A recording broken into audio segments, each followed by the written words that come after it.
में बड़ी भयंकर बीमारी हो गई है तो क्या उसकी दवाई हम स्वयं ले सकते हैं? हमें डॉक्टर के पास जाना ही पड़ेगा, अपनी सारी स्थिति बताना ही पड़ता है। कुछ भी छिपाया नहीं जाता है डॉक्टर से। जो व्यक्ति स्वस्थ होना चाहता है डॉक्टर को सब कुछ खोल खोल करके बता देता है। तो ऐसे ही आप शरीर के लिए जब डॉक्टर को सब कुछ बता देते हो, तो जब मन को स्वस्थ रखना है तो मन के डॉक्टर को अर्थात गुरु को सब कुछ खोल खोल करके बता देना चाहिए। उसमें ना कोई झिझक रखना चाहिए, ना कोई भय का भाव रखना चाहिए, और ना ही ये भाव रखना चाहिए गुरु महाराज क्या सोचेंगे, अभी तो हमारी बहुत अच्छी इमेज बनी हुई है उनकी नज़रों में, यदि हम ये गलती बता देंगे कि हमने इतना बड़ा अपराध किया है तो हम उनकी नज़रों से गिर जाएंगे। ये सबसे बड़ा विकल्प लोगों के मन में आता है ना।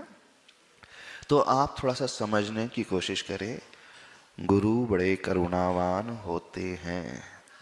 जैन शास्त्रों में प्रायश्चित को अंतरंग तप कहा है, और जहाँ व्यक्ति तप करता है, साधक तप करता है, तो उसकी निर्जरा सबसे अधिक होती है। तो जब वो तप करता है तो उसकी विशुद्धि सबसे अधिक बढ़ती है।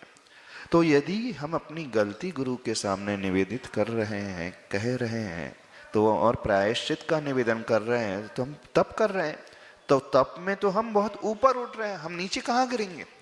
तो गुरु की दृष्टि में वह शिष्य कभी नीचे नहीं गिरता जो अपनी गलतियों को बता देता है, बल्कि जो छिपा करके रखता है और बाद में पता चलती है तो वो नजरों से अवश्य गिर जाता है। मूलाचार में एक बहुत अच्छी बात आती है, जो शिष्य गुरु के पास जाकर के प्रायश्चित ग्रहण कर लेता है और गुरु महाराज उसे सपोज प्रायश्चित में 3 उपवास दे देते हैं और तुम्हें छत पे खड़े होकर के 3 दिन तक लगातार ध्यान करना है, और शिष्य गुरु के प्रायश्चित को स्वीकार लेता है और 3 दिन ध्यान में खड़ा हो जाता है। जब ध्यान में वो खड़ा रहता है तो गुरु उसकी 3 प्रदक्षिणा देते हैं। क्यों देते हैं? क्योंकि अब इसकी विशुद्धि बहुत बढ़ चुकी है, ये बहुत विशुद्ध हो चुका है। क्यों? क्योंकि ये अंतरंग तप में डूब चुका है।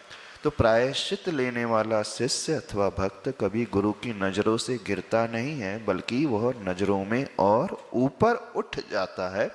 तो आपके मन में जो झिझक है, डर है अथवा इमेज गिरने का भय है, उसे अपने मन से निकाल दें। गुरु से कभी नहीं छिपाना। यदि हम हमेशा छिपाते रहेंगे तो मन में वह रिग्रेट बना ही रहेगा। जीवन भर आप चैन से नहीं जी सकते हैं। शास्त्रों में कहा है वह शल्य की भांति हमेशा चुभते रहता है, और जहाँ शल्य रहती,